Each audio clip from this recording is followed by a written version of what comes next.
It's the George Plaster Show. 30 years of the best sports talk in Middle Tennessee. Featuring Tennessee Sports Hall of Famer Watson Brown.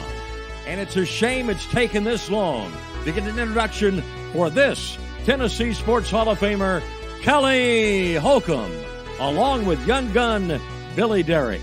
And now, here's your host, George Plaster.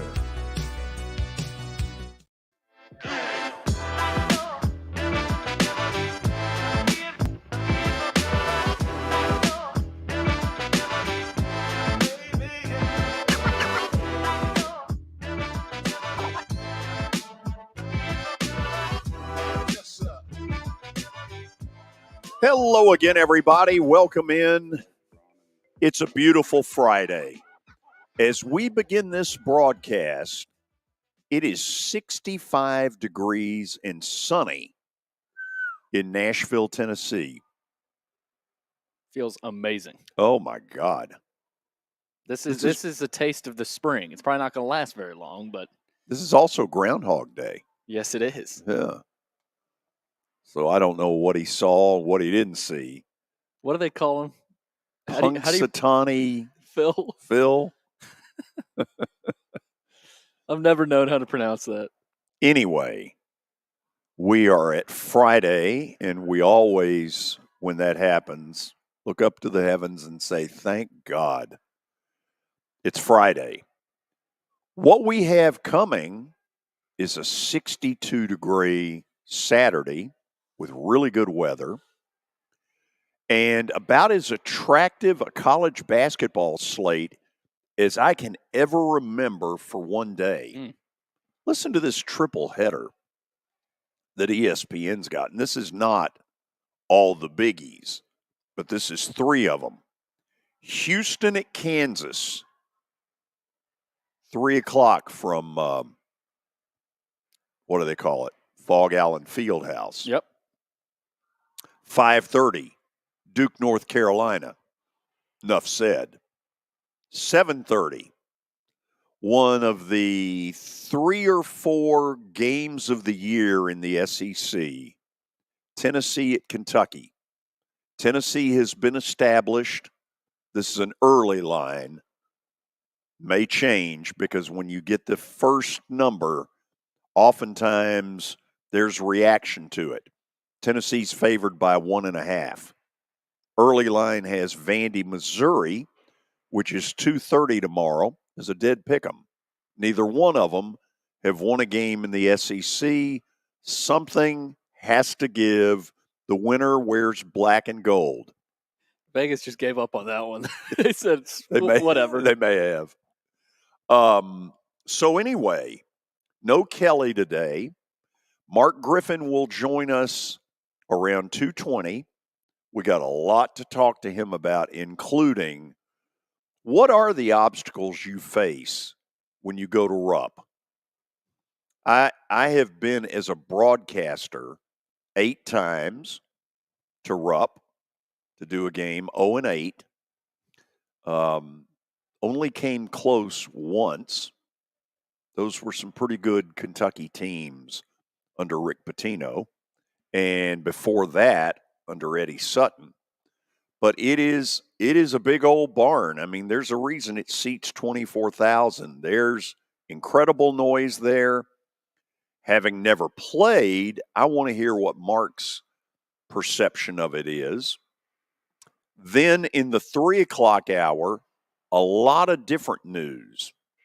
Some NFL news that is emerging. A lot of stuff is emerging. I think some college stuff is emerging that I'm hopeful is for the better. Jeff Him, Sounds play-by-play voice, will join us at 3:25 to preview their fan festival, which is tomorrow at First Horizon Park from 11 a.m. to 3 p.m. They have done right by the weather gods, apparently, because they're going to get a really good one. Billy, what do we got? George, we got a lot, and you mentioned the NFL news. The Titans have apparently found an OC. Nick Holes, who was the passing game coordinator in Jacksonville, is headed to Nashville. He also was the OC at UNLV for one season. He was with the Raiders as an offensive assistant. Coach Maurice Jones-Drew, who was actually his high school teammate at De La Salle High School. So I think the ties here with Callahan made this probably an easy decision for him. And, George, this is a switch, basically, from running the football, establishing the run, to we're going to throw the ball. And that's what we're going to do. And the question is, how are they going to make that work? At the moment, they don't have enough good wide receivers for the things he wants to do. So I'll look for them to be very active in the market of bringing in better than what they've got. DeAndre Hopkins, no question, a keeper. Yeah. The rest of it, who knows? Well, and I mentioned the run game with Derrick Henry. He made a comment. He said that he's heard great things about Brian Callahan, and we'll see what happens. So, Brian Callahan said, never going to say no to good players. Right. But it'll be interesting, George. I mean, right now it's all poppycock, as you say. They're not going to say no, to Derrick Henry. But, I mean, do you take into stock any of these comments? I mean, could they have said, no, I don't know. I don't think they would have said that publicly, even though within closed doors they might have already told Derrick, hey. I don't see what the advantage is to him walking out of here for the Titans. I really don't. I'm not saying that you keep the run-pass balance the way it has been, because clearly it's been way too far this way. Yeah. Callahan sounds like a guy that wants to do both, and I happen to think that when he's able to run the football, and look, this last year, it isn't his fault. No. He got pulverized. Yeah. And I still think he's got a lot left. I'm for re-signing him. If you can re-sign him. Yeah, you do still have Tajay Spears. If they don't re-sign him, I don't think Titans fans should be freaking out or anything. Because you do still have Tajay. You can pick up a guy in free agency with all that money you've got. But if you do keep Henry, there's got to be some excitement. I mean, he's your franchise. He's a hell of a running back. He's the franchise player. Absolutely. Also in the NFL, George, I know we're going to get to some of the other NFL pieces, but Cliff Kingsbury's headed back to the NFL. He's going to be the OC in Las Vegas. Not surprised. And he hasn't coached in, a couple years? He's been at USC as that's right, analyst or whatever you call. But I mean, you stuff. look at Kingsbury, George. He's probably coached the best group of quarterbacks: Baker Mayfield, Patrick Mahomes, Kyler Murray. I mean, he's coached guys that have really produced, and now he's going to go see what he can do with. I don't know if they keep Jimmy G. Do they ride with Aiden O'Connell? Do they draft somebody? Who knows? Well, some of it depends on what Antonio Pierce wants. Yeah. The minute he got the job, he told Jimmy G to go grab a seat on the bench. We're not going to need you. And till the end of the season, that's kind of how it went. Yeah. Well, we'll see what happens in Vegas. Meanwhile, in Tampa, Liam Cohen, Kentucky offensive coordinator, is back in the NFL as well. And I don't think Kentucky fans are too happy, because there was a quote that came out from him about a year ago saying he wants to build his roots somewhere. And I guess those are in Tampa. I guess it's not in the Commonwealth. So he's been at Kentucky twice. He's now back in the NFL. So Liam Cohen will be in Tampa. Not likely for a third visit.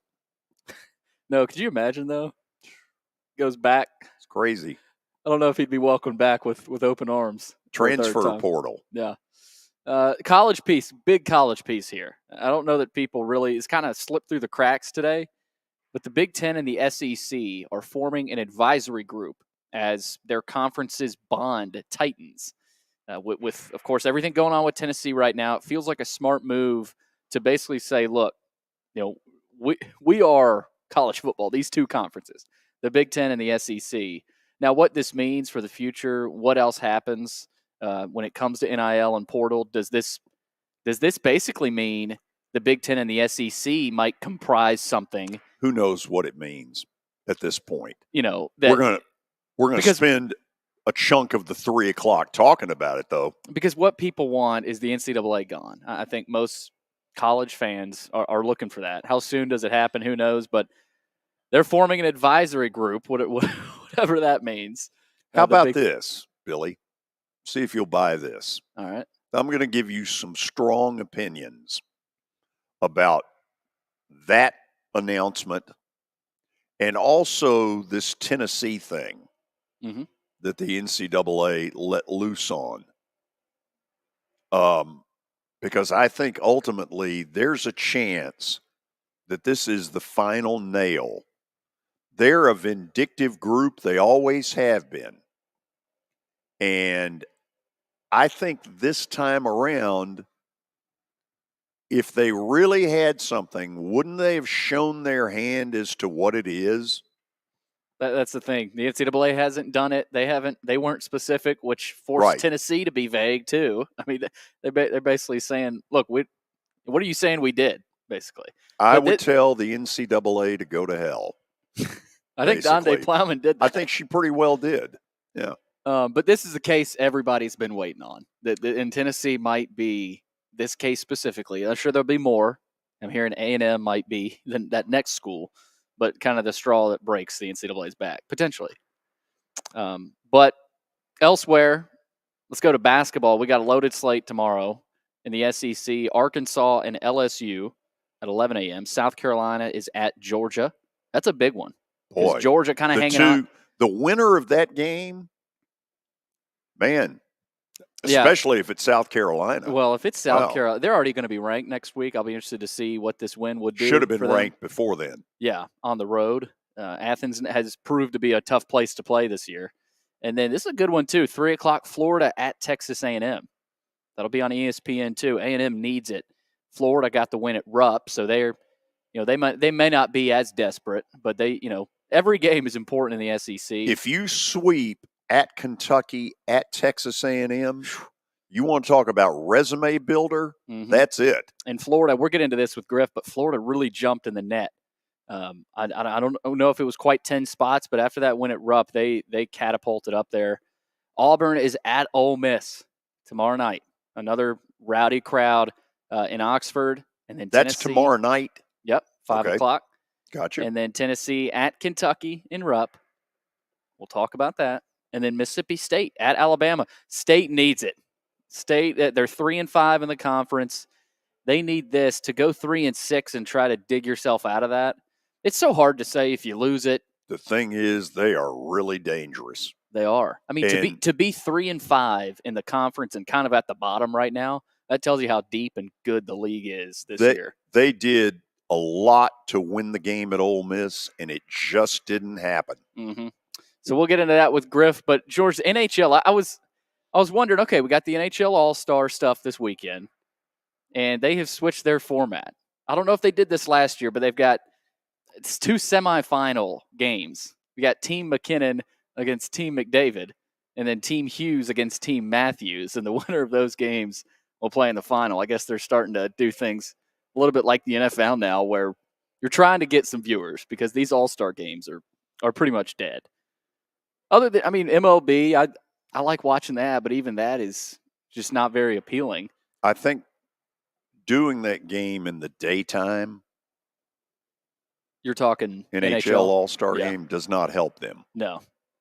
Anyway, that's what we got. We're ready for Griff, aren't we? Oh, yeah. He's sitting in the on-deck circle. We'll start off with his recollections of playing at Rupp Arena and what kind of challenges that causes as opposed to pick an arena. Stay tuned. It was the most horrible experience that any mother could ever go through. I knew that I needed to get help. My friend, she immediately said, "You need to call Bart Durham." And you guys were there within an hour. You guys are like family for us. Yeah, sure is nice to connect with the people that you're doing your best to help.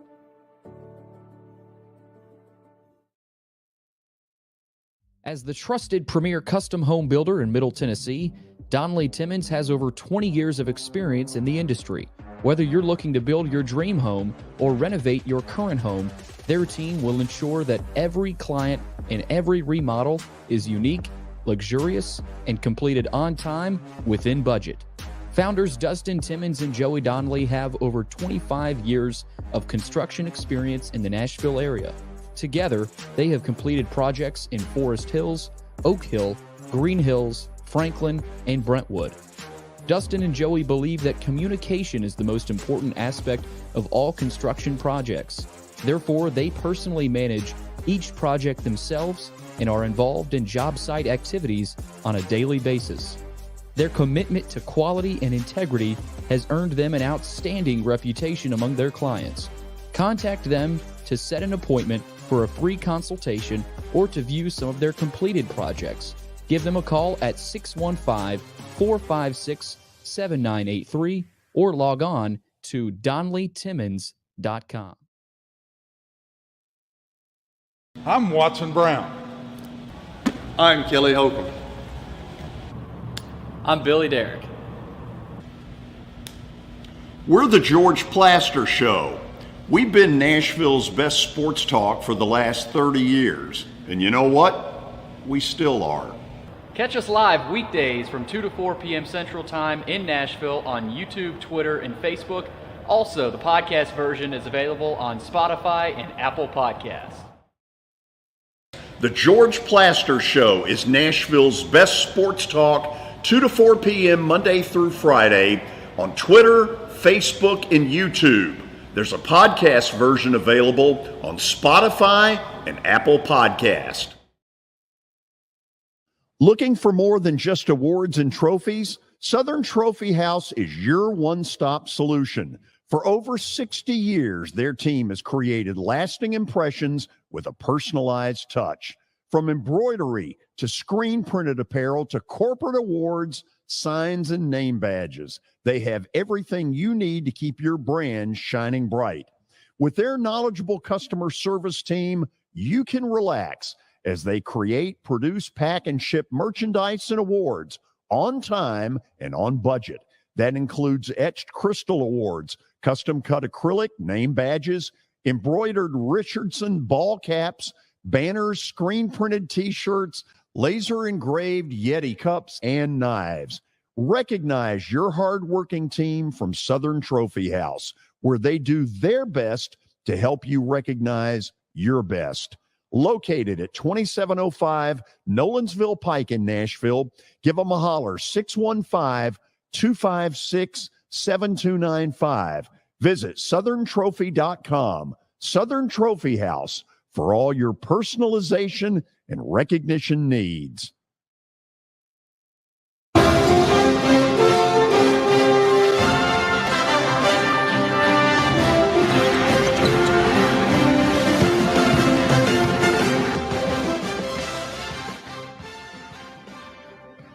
So the SEC, in my viewpoint, has already had two of these Civil War basketball games already. The first one was Alabama-Auburn a couple of weeks ago in Tuscaloosa. Any of you who saw Tuesday night the Ole Miss-Mississippi State game from Oxford, you would agree it had kind of that spicy feel to it. And tomorrow night is a Codlock cinch at Rupp, Tennessee and Kentucky, and the perfect time to have former Vol Mark Griffin join us for his weekly visit. How are you? Great, George. Thanks for having me. Looking forward to this weekend and so many blockbuster games. It's amazing. Yeah, there's seldom have we had a weekend quite like this one. But let's start in your backyard. For me, this is not a second guess because I put it out there Tuesday before Tennessee lost to South Carolina. I saw it in the Vandy game. I thought they have gotten too reliant on Dalton Connect. Too many other people posting numbers like no points, 4 rebounds, Josiah Jordan-James as a starter. Is this a problem or am I going too far with it? Well, George, when you're winning, it's not a problem. But when you lose like they did against South Carolina, and what I witnessed were people, not only were the fans watching Dalton Connect play outrageously great, it looked to me like the players were watching him play so well and weren't as involved. It was more like standing in quicksand to me and not being aggressive going to the basket during a missed shot or setting a sharp screen. It just seemed that some of the supporting players, like there was no gas as far as any electricity or any gumption or hard effort that was needed. I mean, you can credit South Carolina and what they did as far as the tempo and forcing Tennessee to play defense and taking advantage of some mismatches. You got to give Lamont Paris great credit, but it's a tough one to lose at home for the Vol faithful. But it's college basketball. There's a lot of upsets already this week. I do believe this after a loss like against the South Carolina, I do feel, as well as Kentucky with their recent loss, that you come out practicing harder and focus a little bit more on the next game. So this is going to be a great matchup. Okay, I'm assuming Rick Barnes is a smart man. If I'm feeling it, he's probably feeling it double. So is he going to other starters in that unit saying, I need you to more aggressively look for your own and quit just relying on Superman? No doubt. And if I could just speak of one person, and I think it's great individuals, nothing personally, but, Jordan Josiah James, during SEC play, George, just a fifth-year senior, mind you, looking the best shape he's been in since he's been at UT. But I tracked him because I'm thinking this guy's only been at the free throw line during 7 games 4 times, George. And when your shot's not falling, if he's shooting 23% from the field over 7 games, you're taught to drive to the basket, create a shot, create a foul, get your confidence back at the free throw line. So it really stood out to me for someone who is a key cog. He's probably the X factor for UT to advance in the tournament, SEC tournament, NCAA tournament. The leadership he has on defense is incredible, but you've got to have Jordan contributing more offensively. And a matter of fact, George, when you're shooting 1 of 18 from 3 and still averaging over 28 minutes a game, it makes me wonder at what point does Coach Barnes say, you know what, I can give a few minutes here to a couple of my bench players, send a message that you're going to have to contribute more to this team than just defensively. Mark, let's talk about Rupp Arena. I always loved going in there. Yeah. Broadcaster, part of the fun was I was pretty close with the UK guys, the legendary Kaywood Ledford. Oh, sure.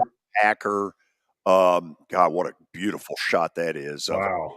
And then when CM became the athletic director, that was always very fun for me.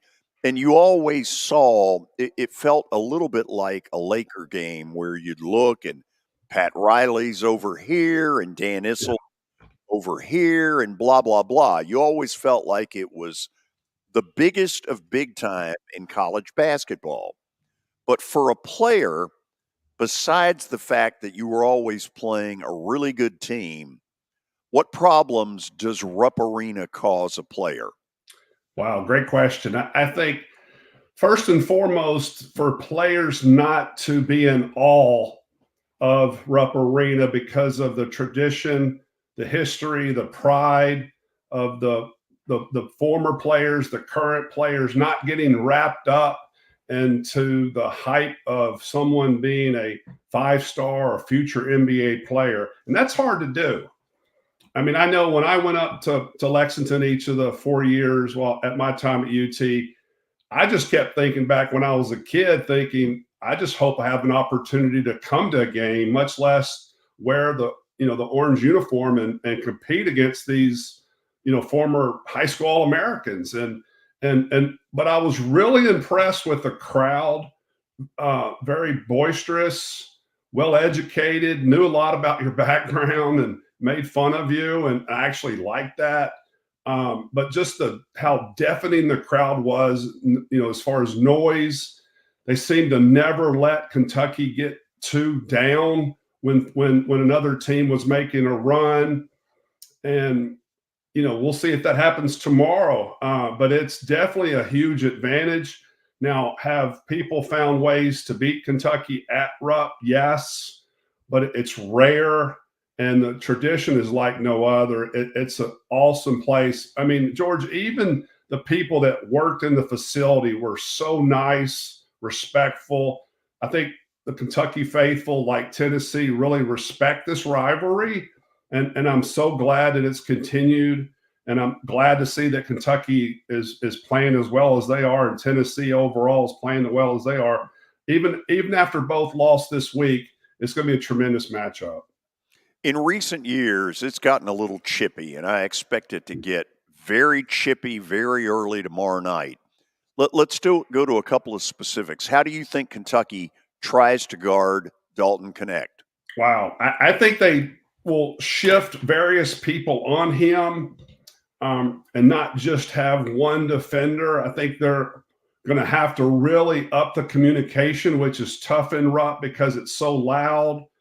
Maybe they have different signs that they'll give to each other as far as how they're going to guard him. But I think they're just going to have to overplay him and make someone else beat you. If I'm Kentucky and I'm on Kentucky's scouting report, I'm making sure that if I'm guarding Jordan, Josiah James, or any of the other guards right now, I'm slacking off and more or less the term's called hedging toward Connect, making him give up the basketball and let others take an opportunity to take a shot. Now, if someone gets hot, if James gets hot or Vescovy, then you make your adjustments. But your first line of defense is to limit touches for Connect or make him known that you're going to guard him and you're not going to back down. And that's kind of by roughing him up without being, overly aggressive, but also not backing down.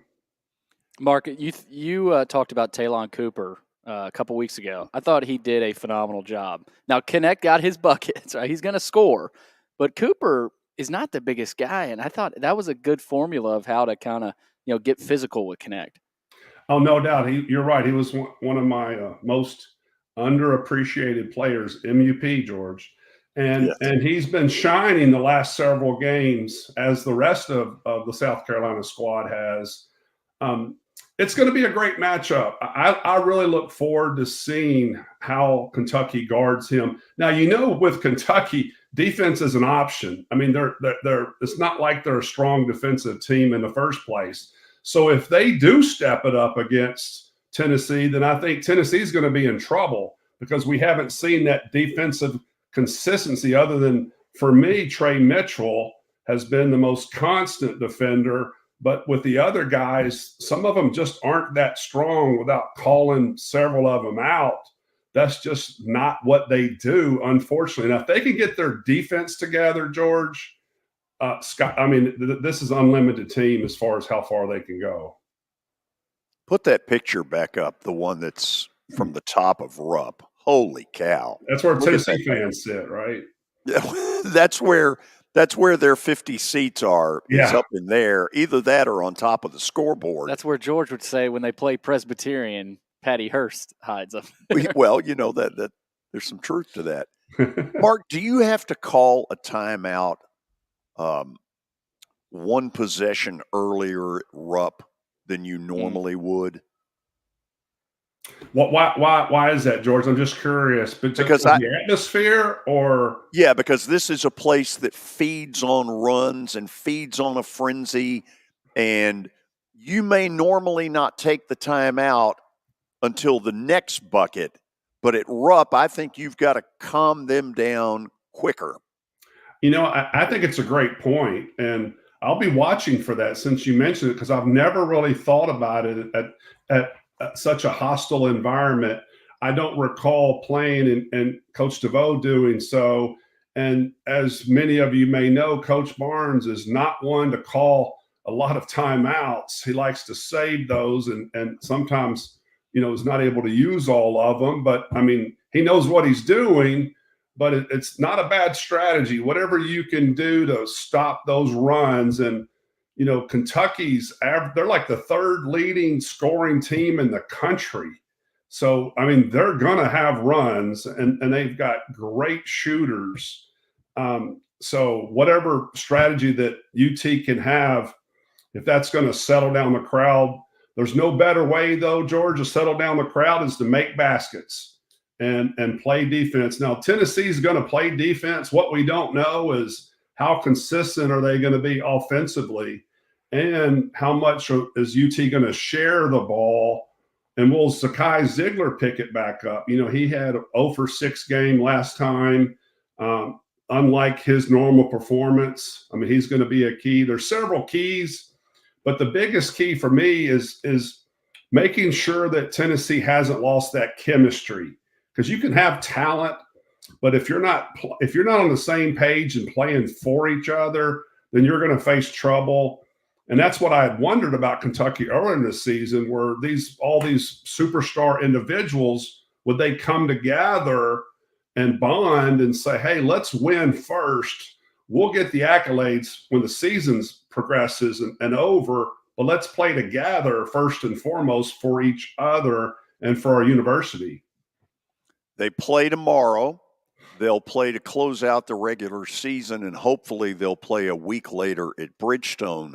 Mark, if you could put Tennessee and Kentucky in an arena where both schools got the same number of tickets, let's just make up 8,500 each, so that they both have the same number, which roster do you really like better? Wow. Well, right now, if they were to play 10 times in a neutral environment, I would say it would be 6-4 Tennessee. That's just what comes to mind. But a lot of factors go involved, and this is obviously hypothetical, but I look at Tennessee when they're playing at their best versus Kentucky playing at their best. I look at Tennessee playing at their worst and Kentucky playing at their worst. Tennessee hasn't had a bad loss.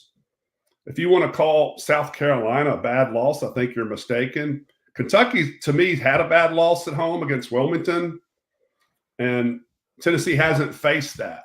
So that's where I project Tennessee to come out a little bit higher right now. This could change, obviously down the road if a team gets hot. But just right now, I look at it like 60-40 UT. Okay, I went off yesterday on the show about the Vanderbilt situation. And my background is certainly much more Vandy, went to school there, was a broadcaster there, than it would be Tennessee, even though you and I are friends. I'm pissed off, like a lot of the alums that are on these threads that I end up reading every other day of the basketball alums. And you know who most of them are because you played against a bunch of them. Oh, sure. They're pissed off. I think the time has come to cut the crap and just say he's done a miserable job, and at the end of the year, he's got to be gone. Do you see any other scenario other than that? Wow. I don't know. If Candace Lee, in her mind, knows she's going to make a change, I don't see the advantage of waiting. Are they going to go on a run and make it to the NCAA tournament? No. Will they have their first SEC victory this weekend against Missouri? Maybe. That will be a game for people to tune into, right? Worst two teams in the SEC. Cheapest or the most expensive ticket is $7. I saw. Oh my gosh!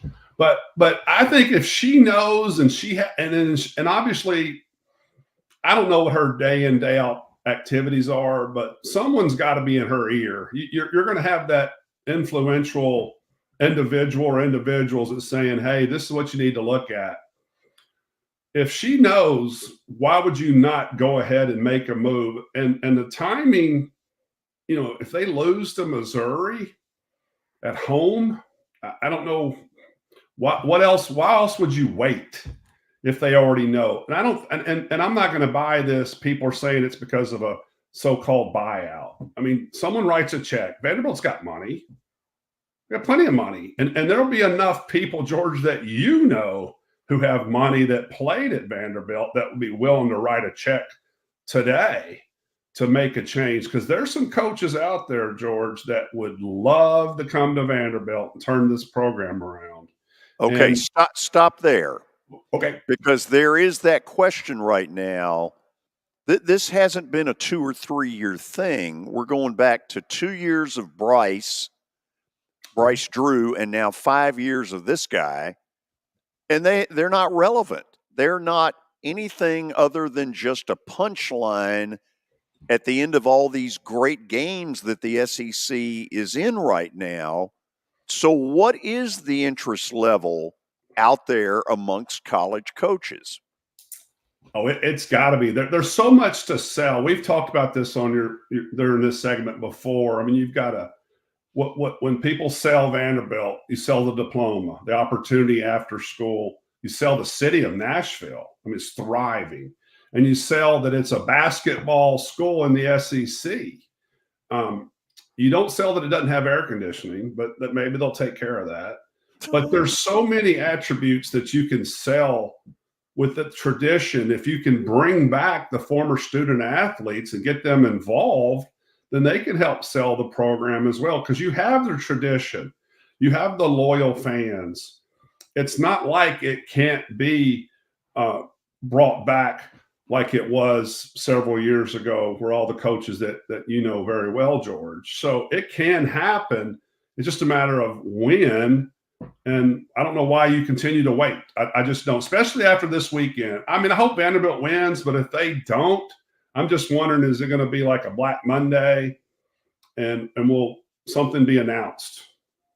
Well, okay, let me try to what level we're talking about, because I put 8 names out there yesterday. I know you saw the list. Yes. Do you think there is a sitting Power 5 head coach that would want this job? Knowing coaches as I've gotten to know over the years, coaching travel ball, I don't know any coach that's not willing to take on a challenge that they think they can't turn around a program and actually really enjoy that process. And you could call it the Larry Brown effect. Coach Brown has turned around so many programs in the NBA level. That's what he was known for. He was the quick fixer. And I do feel that there are people out there, and if you want to get into the names, we can. If not, we'll have plenty of segments down the road to do this. Well, okay, give me a couple that when you hear me saying it's time to get him out of here. Yeah. Well, do you have your list available or no? Yeah, I can pull it up. Hold on here just a second. Dusty May's one. That was the first. Number one, we had Dusty May. That's your first call. Chris Mack was okay. Yeah. Okay, let's just start there. So for you, finding out where Dusty May is the first thing you would do. That's from my standpoint, yes. Now, there are pundits out there that probably know a lot more about the coaching search than I do. But from what I've seen him do with FAU and going to the Final Four and what they did to Tennessee and other programs and how he's coaching right now, he's got to be one of your first calls, if not the first one, George. I put Chris Mack number 2 on the list. And again, I'm not trying to say this is number 1 because I had 8 of them up there. Sure. Casey Alexander here at Belmont was one of them. Chris Mack is a guy not working right now. We know why, from Louisville. But if you look at his Xavier track record, dadgum, they could do a whole lot worse. Once again, a hungry coach. Sometimes a break's not a bad thing, George. I mean, let's face it. A lot of us have had breaks in our professional career where we're rejuvenated, Really? to kick back into a new environment, and that's healthy. It can be very healthy, right? I mean, you and myself and many of your listeners, Others, it's not unhealthy. So with Chris Mack, I think is another great choice. Plus, you're humbled as a coach when you lose your job, just like you're humbled as a business employee or owner. And you do want to make change. But I still go back to these coaches feel that they can change, I believe, any program around. And I think those are two great names. And here's what's interesting. We don't even know what's going to transpire right now with the current coaches that may be let go and who's going to be hot and the transition of coaches and fit and who knows who. Because it boils down to a lot of, coaches that have worked under administrators at other schools. They've developed a great relationship and they're like, hey, I'll be glad to help you down the road because I think you're a character person. So I still think one or two names may pop up that are currently coaching now. Billy, give him the list that I put out there yesterday because, Mark, what I'm going to want you to do is give me one I didn't have that is at the top of your mental Rolodex. Billy, go. Okay, number 3 was Casey Alexander. Number 4 was Richie McKay. Oh, good. And then in no order, but here's the rest. Alan Huss from High Point. Good point. Mitch Henderson at Princeton. Tommy Amaker at Harvard. And then Josh Schertz at Indiana State.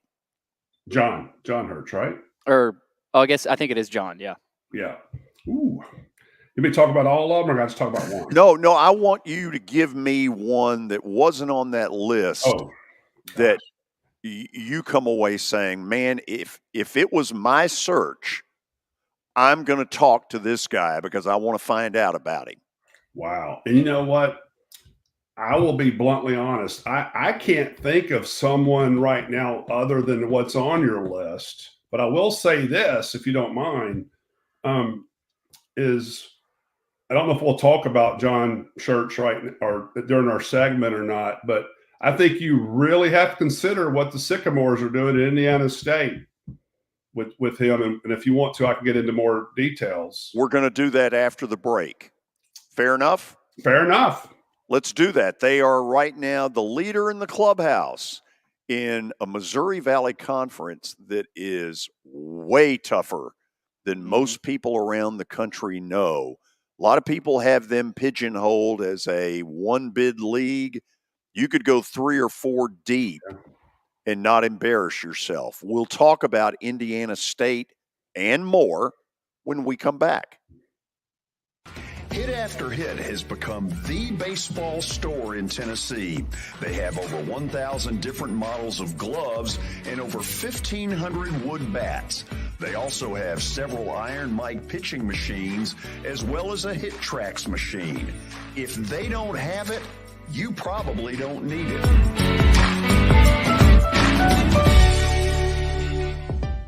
We're proud to call Hit After Hit the official shirt provider of the Plaster and Friends Celebrity Bowling Night.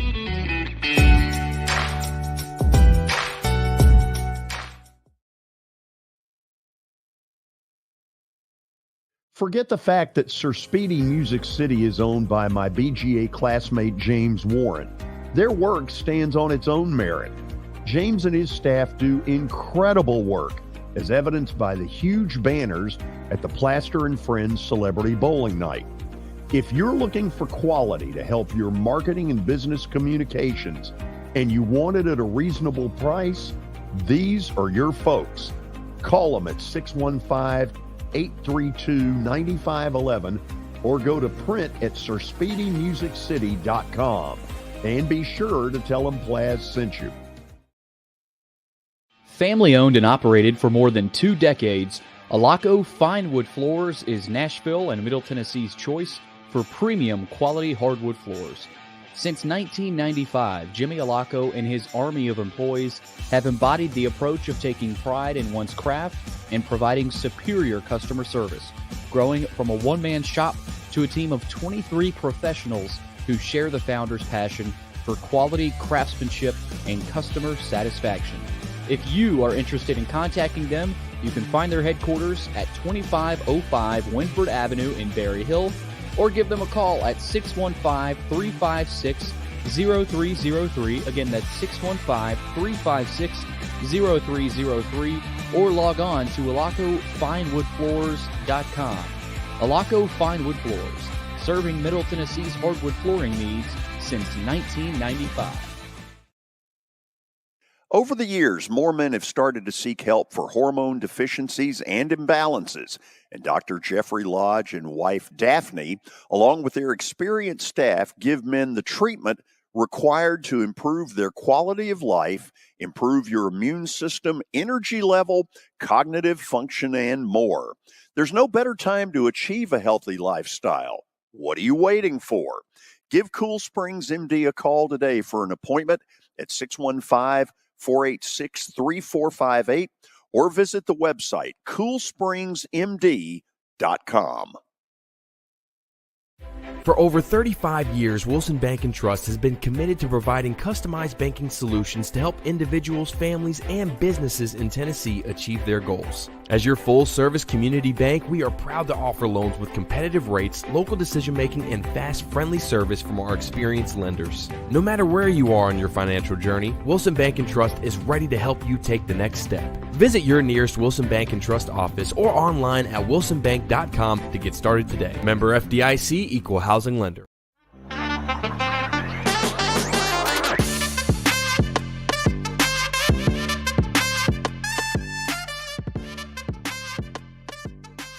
Mark, there was a game when I was Vandy's announcer. Ron Mercer was at Kentucky, and we set up this thing. We had played them in Cincinnati at a neutral site where there were 16,000 blue. And so on the air, I said something about when they come to Vandy, you know, let's show them a little gold. So raucous atmosphere. The gold thing had caught on. Everybody was wearing gold that day, and Vandy hit them with a sledgehammer. I mean, it was when Pitino was there. Wow. And it's something crazy like 31-12.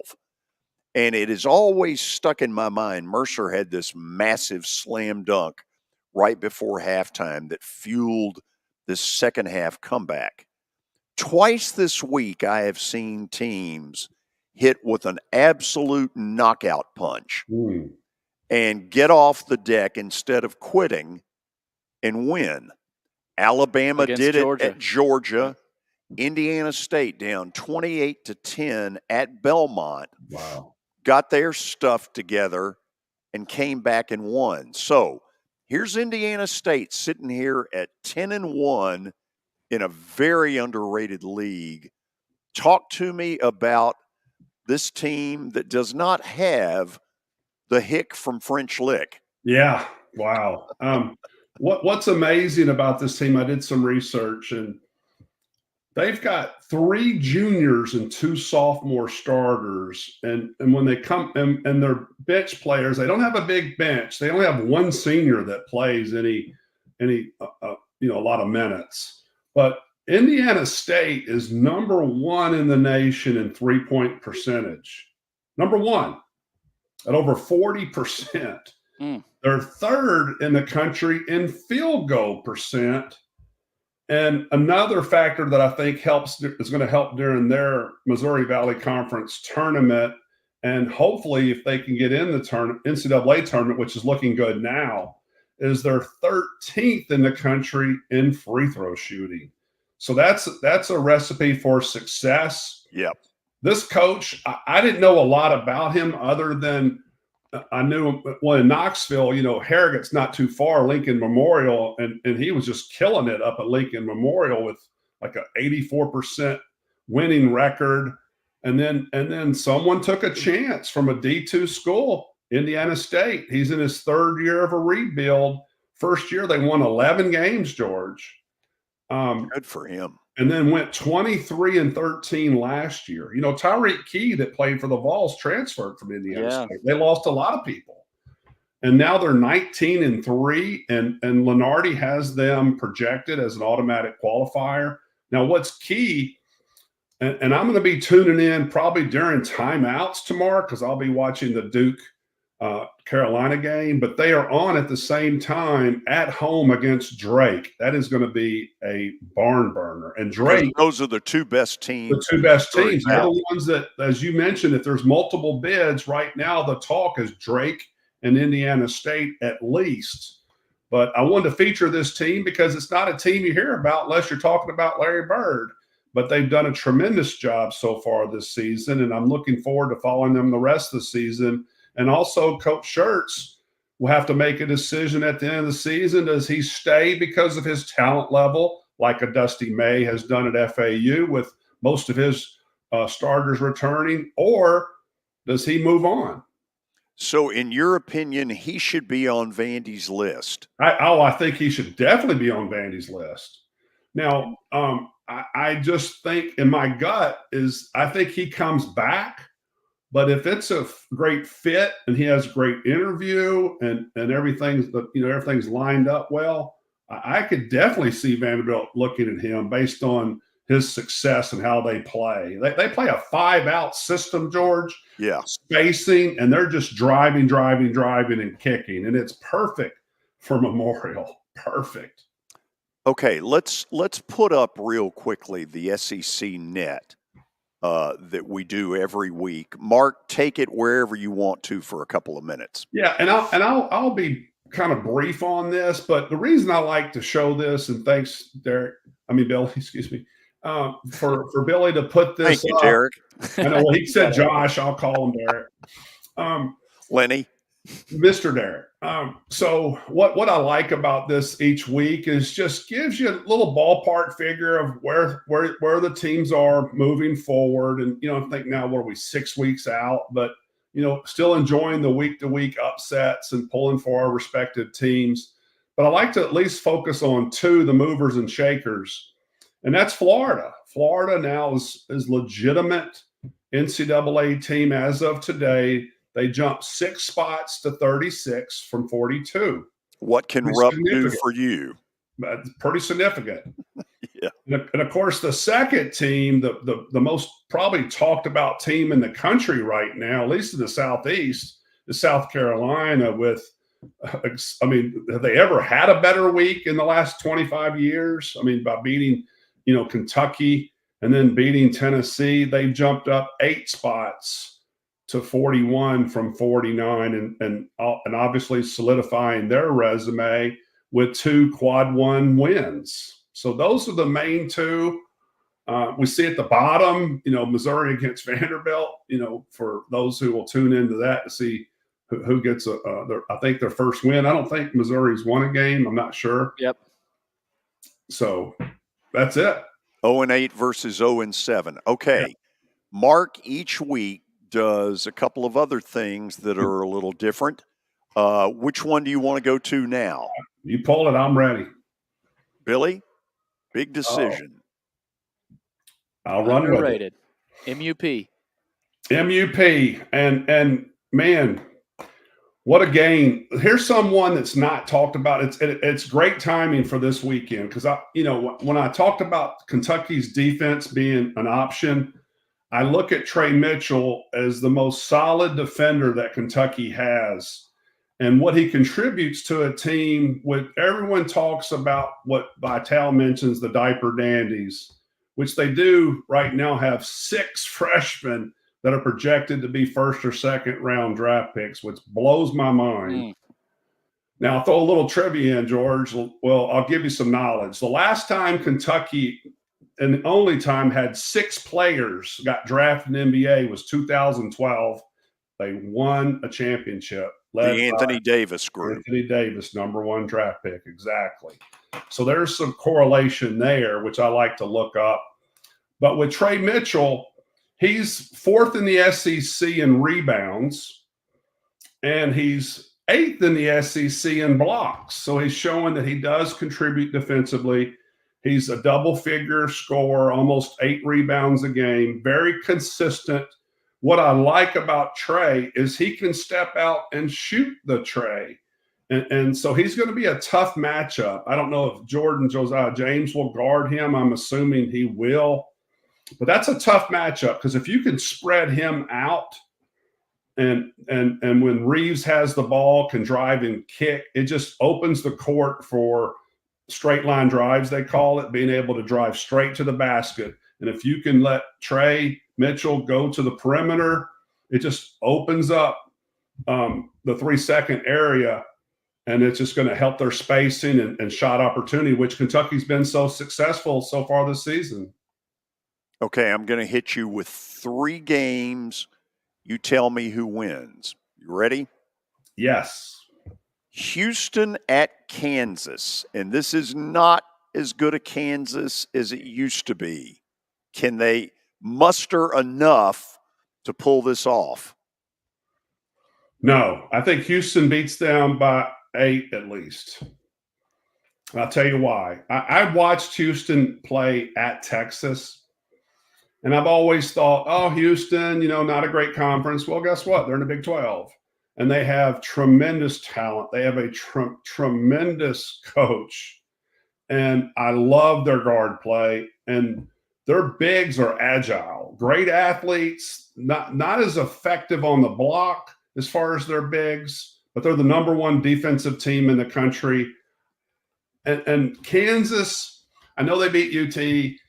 I just don't see the depth in Kansas that you're going to need in a game like this. Especially this game. Because Houston's going to be, they're going to be on you defensively. Talk about depth.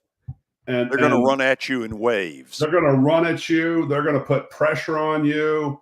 McCullough will be back, which is a good sign for Kansas. I just don't see that Kansas has the depth to beat Houston, even at home. Now, great matchup. Can't wait to watch it as well, but I'll call Houston, George. Duke, Carolina in Chapel Hill. Wow. Since it's in Chapel Hill, I'm going to play the home card. And a little caveat, someone's going to have to stop Filipowski and neutralize him the best they can. If he goes off like Dalton Connect ways, then I think Duke can win. But I don't see that happening in Chapel Hill. I think they neutralize him. I think Carolina will step. They were similar to Tennessee, kind of lackadaisical in defense in their last opponent. And I think that they correct those issues against Duke and win at home. Tennessee, Kentucky at Rupp. Wow.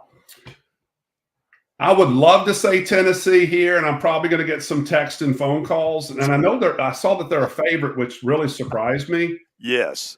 But George, I'm going to say that UT splits this season. I think they win at home. So what does that tell you? I think it's a close game, but I think that UT loses a very close game against Kentucky. And I hope I'm wrong. I welcome text and phone calls. And I'm not. You want us to put your number up? Well, everybody else has it. So no. I'm easy to get a hold of. But I just feel that Kentucky playing at home, coming off the loss that they have, the really bad loss against Florida, I just feel they're going to dig deep. And I think it's really going to come down in the hands of Antonio Reeves, who is a tremendous player that, once again, people talk about him, but not like they do the freshmen. And I think he's their best player. He's not even on anybody's draft boards. And George, the guy's like one of the leading scorers. He's 4th in the SEC in scoring, over 19 points a game. I think he has a big game. I think it's a little matchup concern for Sakai Ziegler to guard him. And I just think Kentucky wins by a very close margin. Under Rick Barnes, Tennessee is 6-1 against top 10 Kentucky teams. So when Kentucky's in the top 10, Barnes has had a lot of success. We'll see if they keep it going. Mark got a run. Save me a seat. We shall talk. We will talk soon. Thanks, Billy. See you, Griff. Thanks, Stay George. tuned. After the break, we'll get to stat of the day, and then just one person's suspicion of what's going on in the Tennessee NCAA case. You're going to want to hear this. Stay tuned. Venture Express has been helping people in this area for more than 40 years. They're headquartered in Murfreesboro with over 30 years of dedicated fleets involving production, manufacturing, and corrugated experiences. They're an asset-based company with over 700 tractors, 4,000 trailers, and 800 drivers. If you need their help, dial them up 615-793-9500 or log on to ventureexpress.com. Star Physical Therapy was established in 1997 with one great mission: to serve. If you're hurting, don't wait to receive physical therapy. You don't need a referral to see their physical therapist, and early morning and evening appointments are available. Make the call to 615-673-1420 and get rid of that pain. Star Physical Therapy, the official health provider of Football Friday. You were in a crash. Yeah. Your kids were in the car with you. We're very lucky to even be telling this story to you. Nikki treated us like family, and she was very caring and loving, and I'm just so grateful for that. She was somebody I could trust, and being a veteran, that's so important to me. My kids are going to have a better life now because I don't have to worry about those expenses that we were out. Your family has really created a legacy of trust, and I would recommend you to anyone. Convenience and value, two words that we expect when we do business. Our goal at JHA Company is to deliver just that, both to our school partners and to our customers. Whether you're purchasing photos, yearbooks, class jewelry, letter jackets, school spirit wear, or senior graduation products, we strive to make the experience easy, convenient, and cost-effective. Find out more at jhacompany.com or call 615-867-6345 for more information. JHA, one source, one company. You know, starting to save for your future doesn't have to be difficult. Let Wilson Bank and Trust help tone up your financial goals this year. Our certificates of deposits or CDs can help your money work harder with our competitive rates, earning you more than ever before. WBT checking options allow you to earn rewards you can really use, like a high interest rate or cash back on check card purchases when you meet some e-banking qualifications. Visit your closest Wilson Bank and Trust office or online at wilsonbank.com to get started today. Member FDIC.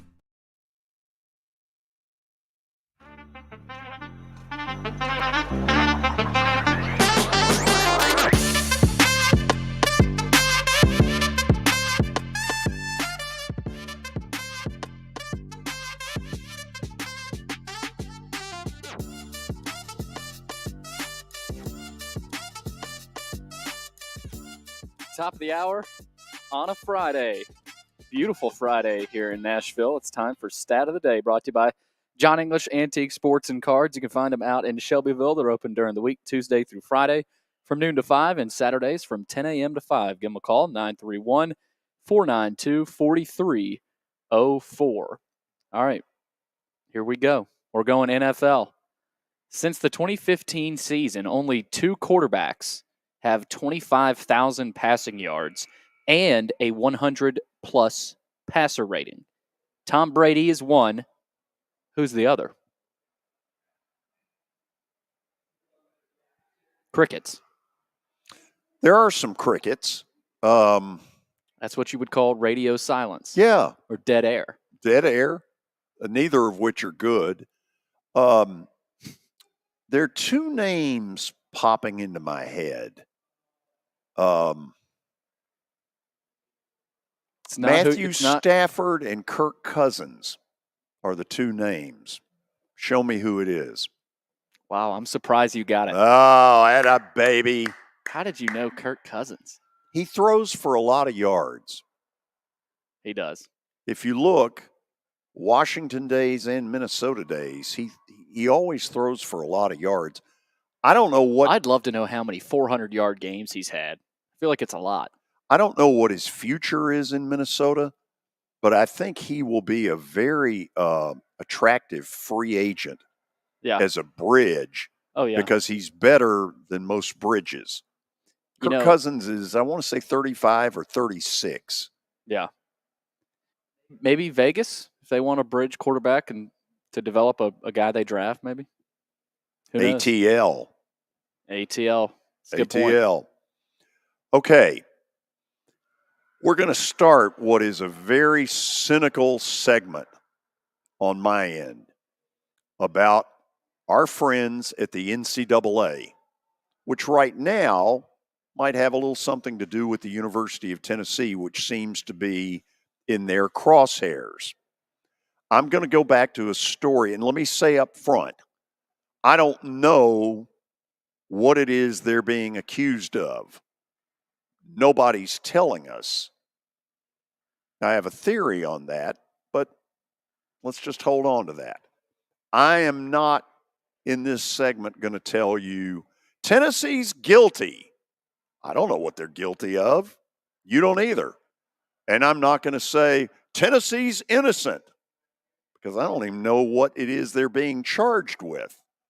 So hear me out. I believe that the NCAA is one of the most vindictive organizations out there going. I go back to the mid-'80s. I'm just out of school.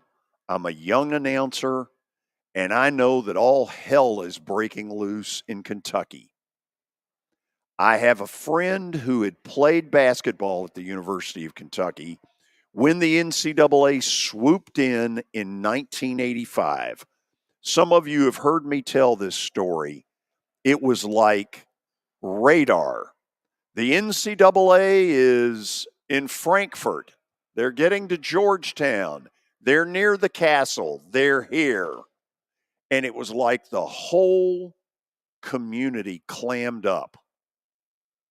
And the NCAA was furious because their visit to Lexington got them nothing. They were convinced they had the goods on Kentucky, and they couldn't get anybody to squeal. Billy, this is before you. Joe Hall had just resigned in sort of a... Joe B. Hall? Joe Hall had resigned at Kentucky like the day of an NCAA tournament game against St. John's in what was sort of a ticket deal where he had a bunch of tickets that he was selling. And anyway, the NCAA, Tark put it out there, and of course, y'all have heard me say this one. It is the greatest line that's ever been uttered in sports. The NCAA was so mad at Kentucky, they added a year onto Cleveland State. They were on Kentucky's ass from that minute until they finally got the break they were looking for. When the Emory Air Freight package opened in mid-flight, and lo and behold, there are $100 bills everywhere. And what did that lead to? It led to the University of Kentucky knowing we are in deep doo-doo. And we have got to respond by finding the squeakiest, cleanest image that we can find to show the NCAA that we want to be up front and we want to be, law-abiding citizens. Who did they hire, Billy? Kentucky? Yes. C.M. Newton. Bingo. The deal was that Coach Newton had a series of little secret meetings. So he had to pick up this mess. Yeah. They had a couple of secret meetings. The night C.M. Newton won his 500th game at Vandy, beat the University of Texas on a Saturday afternoon. That night, he had a little secret rendezvous with Kentucky up in Bowling Green, which I now know about, but didn't really know the specifics at the time. But the NCAA was on Kentucky's ass, and they were bound and determined they were going to get them. Does it sound familiar? Yes. Okay. Here's what I will say that I think is really interesting. The NCAA puts all these rules out, you know, if you're under investigation, you are not to disclose anything in the public. But if the heat gets on us bad enough, we'll break the rule if it benefits us. You've seen them do that recently. Mm-hmm. Okay? So the heat's on them a little bit. They have accused Tennessee of something. And whatever something is, it got Mrs. Plowman to go off Mm-hmm. in a hell of a rant. It got our state's attorney general to get into action. And whatever it is, man, it has gotten people going, right? Yeah. I mean, I thought it was going to be a normal Tuesday, and then I don't know if it was afternoon or morning, but you get that piece out from 40 and everything changes. I mean, that's what kicked it off. And guys like Pat Forty and Dan Wetzel are serving as mouthpieces for the NCAA, whether they like it or not. That was leaked to them by somebody. Okay, here's what I'm getting at. Why isn't the NCAA responding to the heat and saying, let me tell you what they have been doing. Let me tell you what they're accused of. Let me tell you why we've got them in our crosshairs again. Why are they not doing that? Because they don't know. Well, they said that, you saw that. I think they know whatever it is. About flying the private plane out to California to pick up Nico to go play a flag football game at Farragut High School. I mean, that's one of the things that was pointed out. I don't know. But I mean, if you put a gun to my head, the easy answer would be that they've gotten Tennessee in some sort of tampering. It revolves around Spire. Probably, Sports Group. But it could also be tampering. One of the things going on right now, virtually every school in the country is illegally tampering. Yep. Because would you buy that? Yes. Heck, even Iowa is. If you're not illegally tampering in the NIL transfer portal world, you're losing. You're losing, and you're screwed. That's one of the hidden secrets right now that doesn't get out very often. It is the wild, wild west of illegal tampering. Now, let me go to illegal tampering for a minute, because it involves what periods you can contact these kids and when they have the ability to say, I'm going in the portal. And when they go in the portal, then you can contact them. Yep. Okay. But there are any number of suspicions. Okay. Anytime a school now replaces, let's just make up a scenario. Defensive coordinator at a school leaves to go somewhere else. All of a sudden, schools start going, I bet this defensive back, who's pretty damn good, isn't going to like whoever the new defensive coordinator is. So we're going to let this guy know that if he needs a home, University of X is open for business. Right? Yep. That happens a bunch. Yeah. Well, and you get coaches that have relationships with players, and there's a lot of coaches that have a lot of relationships with a lot of players, to when they recruited them if they were at a different school, and they may not feel like it's illegal, but they're going to do it anyway. So we now have something that went on today. Billy, if you will, for those who may just be joining us, if you can pull it up, read some of the story of the SEC and the Big Ten and what it is they're attempting to do. Yeah, so the Big Ten and the SEC are forming a joint advisory group of university presidents, chancellors, and athletic directors to address the significant challenges facing college athletics and how to improve the student-athlete experience. This move is significant because it reflects a growing relationship between the two largest and wealthiest conferences and their respective commissioners, as the balance of power continues to tilt in their favor in the evolving collegiate landscape. Sources have told ESPN that the Big Ten Commissioner Tony Petitti and SEC Commissioner Greg Sankey have been working closely together more than their predecessors had at a time when conference expansion has further separated their leagues from the other Power 5 leagues. The SEC will welcome Oklahoma and Texas this summer, while the Big Ten will add Oregon, Washington, USC, and UCLA from the Pac-12. The advisory group was formed in reaction to recent court decisions, pending litigation, a patchwork of state laws, and complex governance proposals. So that's the meat of it. Okay, see if you would buy this. Even though all this crap is going on, we still love the games. Okay, we all loved watching the college football playoff. That Michigan-Alabama game was a classic. A lot of us are going to love watching the Tennessee-Kentucky game tomorrow. The games are still fun. Yeah. Even they have not been able to screw that up yet. But clearly, we've got a system right now that's broken. And you see a lot of coaches running for cover because they didn't sign up for this mess. The latest being the guy at Boston College who said, I'll forfeit head coach money to become the DC of the Green Bay Packers. And I get it. I mean, first of all, it's not like he's, in the welfare line, but he's probably taking a pay cut. Yeah. Okay.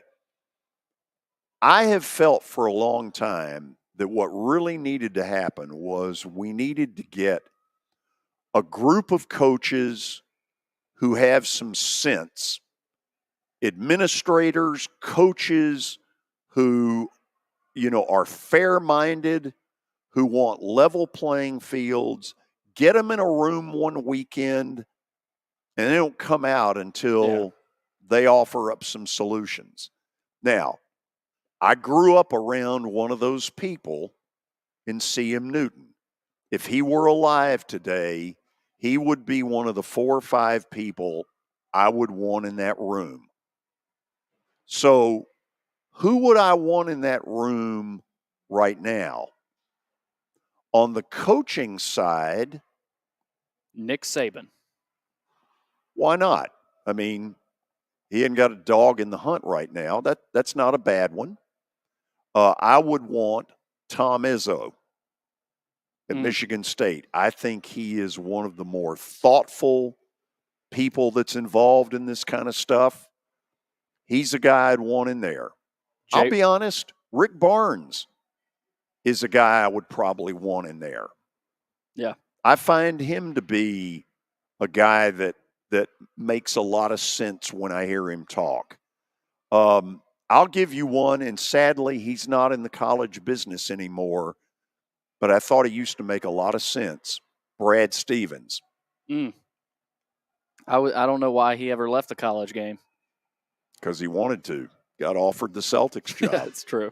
Here's another one I would give you, and not necessarily just because of the relationship with Watson, but Mac Brown. Yeah, I was going to say Mac Brown. Another one, Tim Corbin. Okay, good one. Paul Maneri, who is now retired but was at LSU. I think there's a lot of good baseball options in there too. I think there is a huge need for people who are reasoned people that want a playing field that's fair for all. Because what is really going on is they have basically pooped all over the group of 5. Yeah. Well, and it makes me think somebody from Tennessee, whether it's Donde Plowman, she needs to be involved because she's done a phenomenal job sticking up for the student athletes. Danny White. I mean, Tennessee, they were in some trouble with Jeremy Pruitt, but they admitted everything Jeremy Pruitt did. He said, they point blank, he cheated, and we don't support that. And now they're coming right back after him, and Tennessee's not having it. I'll go as far as Plowman. I'm not going Danny White. Yeah, maybe not Danny White, but what Plowman has done as a chancellor, and understanding this landscape, I think she would have to be, if you had some chancellors in there as well, she's got to be at the top of your list. We have got to get some people in a room who have a brain, who want to be fair, because what is going on right now, number one, has told the group of 5 to go jump in the lake. Mm-hmm. There's no question that there's a greed right now that is not right. The second thing we've got is this transfer portal thing. We got to come up with some rules there. Maybe the rule is you get one freebie. After that, no thank you. I don't know. I'm just saying these are the kind of things that I would want the C.M. Newton types in a room to start thinking about. Because I think we are at a point where too many college coaches are running for cover. It's really sad. It really is. Mm-hmm. That's my rant. We'll go to the break. And when we come back, Sounds play-by-play voice Jeff Him will join us. Big event tomorrow over at First Horizon Park, and the weather is going to be outstanding. It was the most horrible experience that any mother could ever go through. I knew that I needed to get help. My friend, she immediately said, "You need to call Bart Durham." And you guys were there within an hour. You guys are like family for us. Yeah, sure is nice to connect with the people that you're doing your best to help. The George Plaster Show is Nashville's best sports talk, 2 to 4 p.m. Monday through Friday on Twitter, Facebook, and YouTube. There's a podcast version available on Spotify and Apple Podcast. As the trusted premier custom home builder in Middle Tennessee, Donnelly Timmons has over 20 years of experience in the industry. Whether you're looking to build your dream home or renovate your current home, their team will ensure that every client and every remodel is unique, luxurious, and completed on time within budget. Founders Dustin Timmons and Joey Donnelly have over 25 years of construction experience in the Nashville area. Together, they have completed projects in Forest Hills, Oak Hill, Green Hills, Franklin, and Brentwood. Dustin and Joey believe that communication is the most important aspect of all construction projects. Therefore, they personally manage each project themselves and are involved in job site activities on a daily basis. Their commitment to quality and integrity has earned them an outstanding reputation among their clients. Contact them to set an appointment for a free consultation or to view some of their completed projects. Give them a call at 615-456-7983 or log on to DonnellyTimmons.com. Looking for more than just awards and trophies? Southern Trophy House is your one-stop solution. For over 60 years, their team has created lasting impressions with a personalized touch. From embroidery to screen-printed apparel to corporate awards, signs, and name badges, they have everything you need to keep your brand shining bright. With their knowledgeable customer service team, you can relax as they create, produce, pack, and ship merchandise and awards on time and on budget. That includes etched crystal awards, custom-cut acrylic, name badges, embroidered Richardson ball caps, banners, screen-printed T-shirts, laser-engraved Yeti cups, and knives. Recognize your hard-working team from Southern Trophy House, where they do their best to help you recognize your best. Located at 2705 Nolensville Pike in Nashville, give them a holler, 615-256-7295. Visit southerntrophy.com. Southern Trophy House, for all your personalization and recognition needs.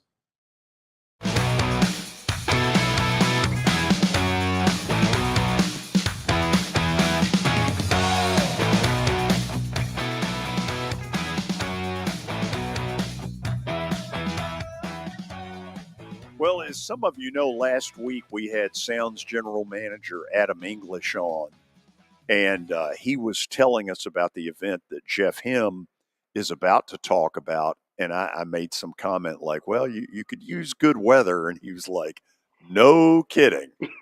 So, Jeff, whatever look up to the heavens that he did asking for 63 degrees tomorrow, they have granted his wish. Yeah, George, I'm looking at the field right now. We could play ball out there if we had to. It looks great. And That's good to see awesome. you, and thanks for having me on. Yeah, tell people about the event. If people didn't see what we did last Friday, I love where this is going. Yeah, I appreciate the chance to talk about it. We're excited about it. We've never done this before. Certainly not an event quite like this, and in the time that I've been with the Sounds, and it's basically a let's get together and get excited for baseball season event because it's happening. We're under 60 days away now from the Sounds opening day, and we're right at 60 days away from the home opener on April 2nd. So it's that time of year where like we're seeing today, the weather gets warmer. We start to think about baseball a little bit more. And so it's just a chance for anybody, open to the public, free to get in. We do ask that you RSVP, but it's free to get in. Come on out. We're going to have a little bit of something for everybody, which is really what we try to do with our 75 Sounds games. We're going to talk a little baseball, which is what I'll be involved with. We're going to do a Q&A with a few different guys. Sounds legend Tim Dillard will be in the house. We're going to have infielder Patrick Dorian, bench and third base coach Ned Yost IV will be here. We're hoping that Ethan Small is going to be here. He was in the plans to be here and was part of a certain transaction last night involving the Brewers and the Baltimore Orioles, which we can talk about too. But hopefully Ethan will be here. But either way, we're going to have a few ball players out here. Have fun with them in a Q&A format, but we're also going to have other areas of the park open. There's going to be a scavenger hunt. Some of the bouncy house and the slides will be open for kids to have some fun with. Hot dogs are the right price, which is the free price, and soda. And the weather, as you said, looks great. So it's just a chance for fans to come out to the park, be outside a little bit, hear from some Sounds players, and just be together and get excited for baseball season.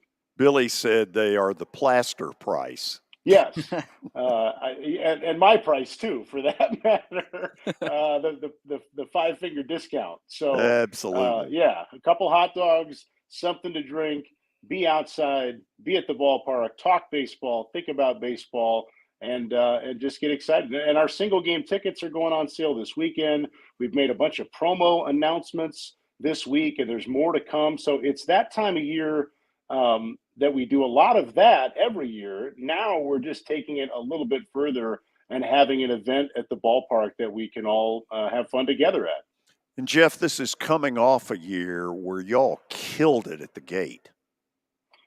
It is. And you know, the expectation gets greater and greater, which is a fun challenge for the front office and the ticket department and the group sales department. And, you know, we're this ballpark's, as you know, George, been around since 2015.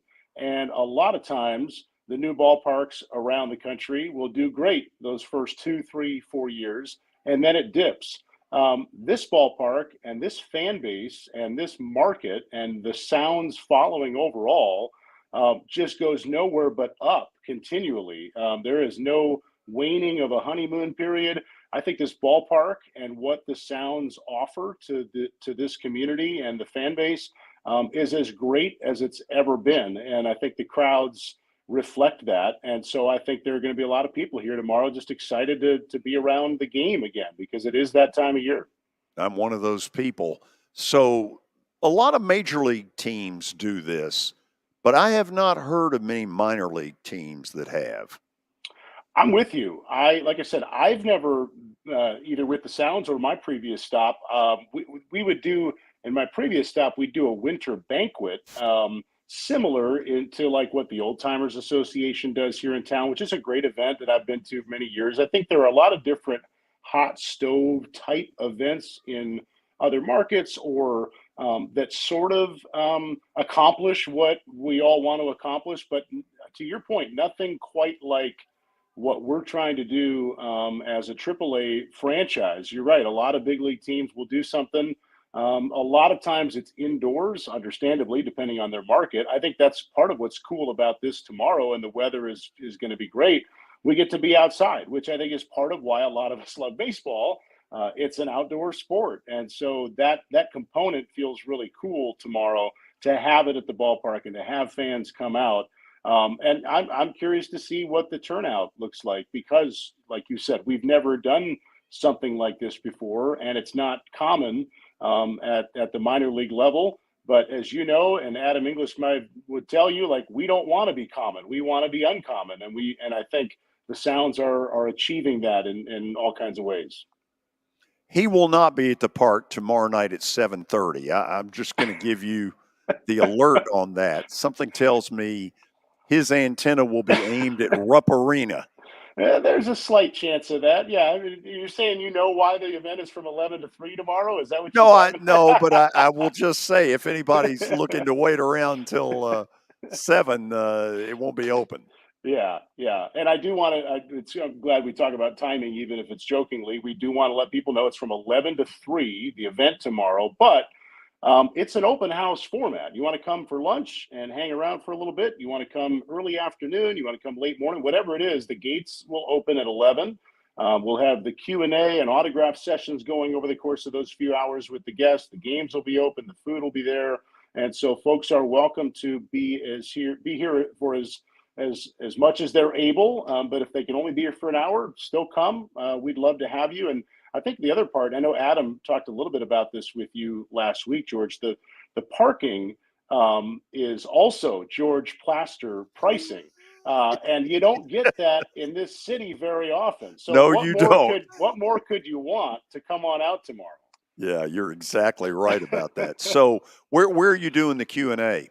It'll be in our Hit City Hall tent along that first base side of the ballpark, right near the bandbox and right near all the fun zone areas, the speed pitch and the bouncy house for the kids, and also right where fans will enter tomorrow off of John Lewis Way. So they won't have to go far. And then the club lounge area will be used upstairs a little bit for some of the autograph sessions. So the footprint won't be truly ballpark wide, but we're going to use a good chunk of the ballpark tomorrow. Beautiful. Man, I hope the turnout's great. The weather's going to be great. This is set up beautifully. You were really nice on short notice to do this. Well, I appreciate you, George, and look forward to seeing you and everybody out here tomorrow. Talk to you soon, Jeff. All right, be good. Take care.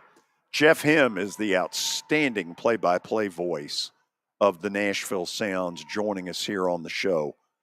I'm interested to see what the turnout will be. They've never done this before. I think it's a cool deal. Yeah, I think it'll be good, especially with the weather. It could have easily been in the 30s tomorrow. Yeah, a light sleet makes this, and wind, out of the west at 28. Makes it tough. Would make this a really tough event. But it is, it's all it's a baseball event. It'll get you thinking about baseball. So yeah, come out. Absolutely. Okay. We'll go to the break and then Plaster bet. Let's see them. Bets. 3 of them. Big games when we come back.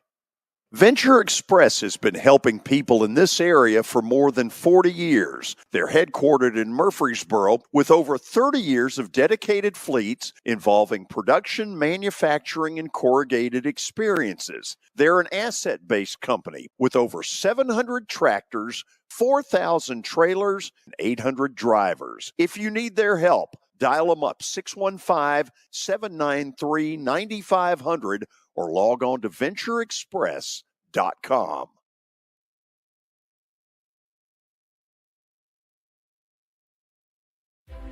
Starting to save for your future doesn't have to be difficult.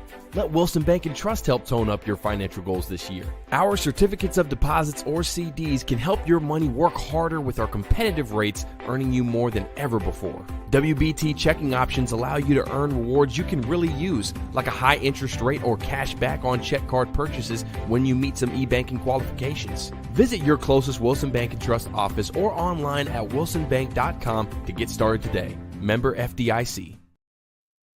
Convenience and value, 2 words that we expect when we do business. Our goal at JHA Company is to deliver just that, both to our school partners and to our customers.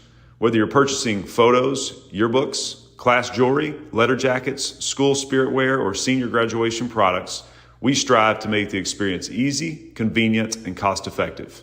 Find out more at jhacompany.com or call 615-867-6345 for more information. JHA, one source, one company. You were in a crash. Yeah. Your kids were in the car with you. We're very lucky to even be telling this story to you. Nikki treated us like family, and she was very caring and loving, and I'm just so grateful for that. She was somebody I could trust, and being a veteran, that's so important to me. My kids are going to have a better life now because I don't have to worry about those expenses that we were out. Your family has really created a legacy of trust, and I would recommend you to anyone. Hit After Hit has become the baseball store in Tennessee. They have over 1,000 different models of gloves and over 1,500 wood bats. They also have several Iron Mike pitching machines as well as a Hit Tracks machine. If they don't have it, you probably don't need it.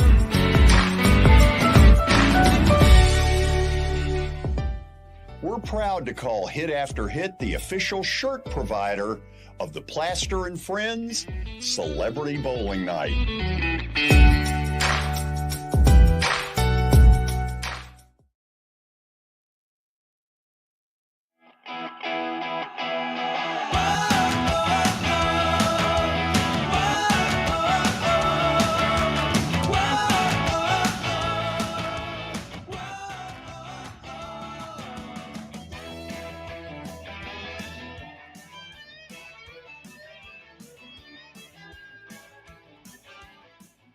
Final segment on a Friday, big weekend of college hoops, especially in the South.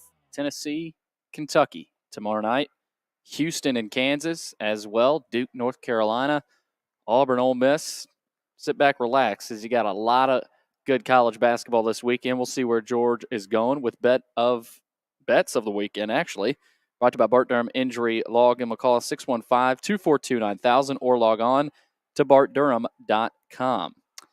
All right, first and foremost, let's see what happened last night.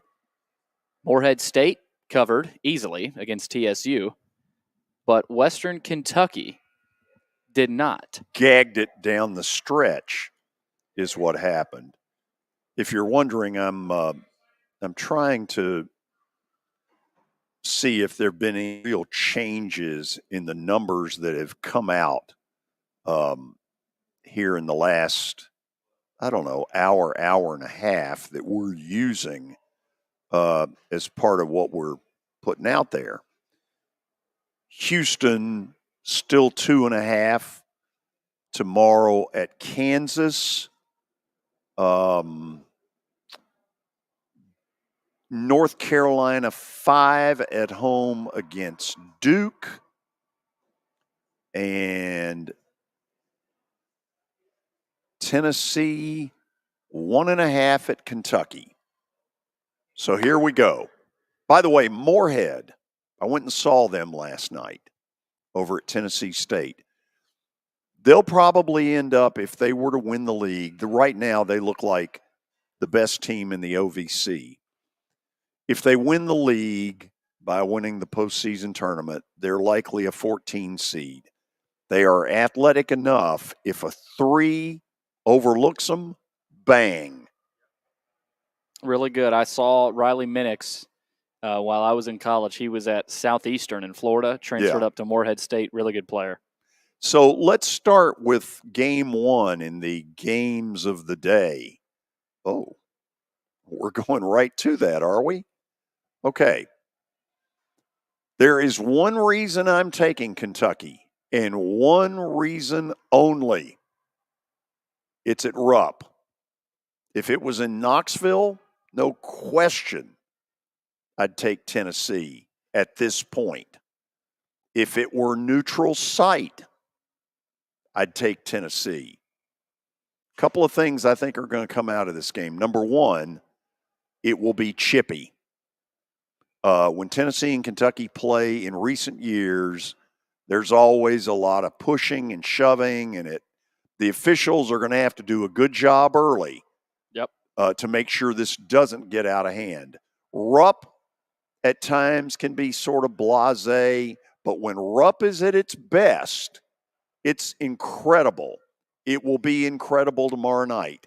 That is the only thing I'm basing this on. And I think Kentucky will do a better job on Dalton Connect than some teams have done in the last 2-3 weeks. I'm going Kentucky only because it's at Rupp. Kentucky wins because 2 words, Rupp Arena. That's it. That's all I'm basing it on. Game number 2. Duke, North Carolina. Okay. Is it possible that Duke could win this game outright? Absolutely.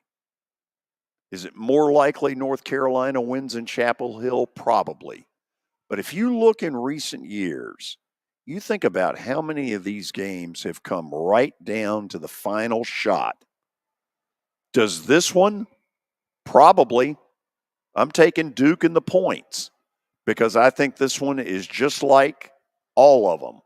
Tough, great game, underdog with few points, covers. And I really like John Shire. I loved him as a player. You know, he learned under Krzyzewski. He's the head guy now. He might be the better coach. I'm not very impressed with Hubert Davis. I know he led them to a Final Four appearance when they all was lost that one year. But I like Duke in this one too. Carolina's coming off a puzzling road loss at Georgia Tech. That's not a good loss. No. Okay, here's the other one. And yeah, I have some upset stomach on this one.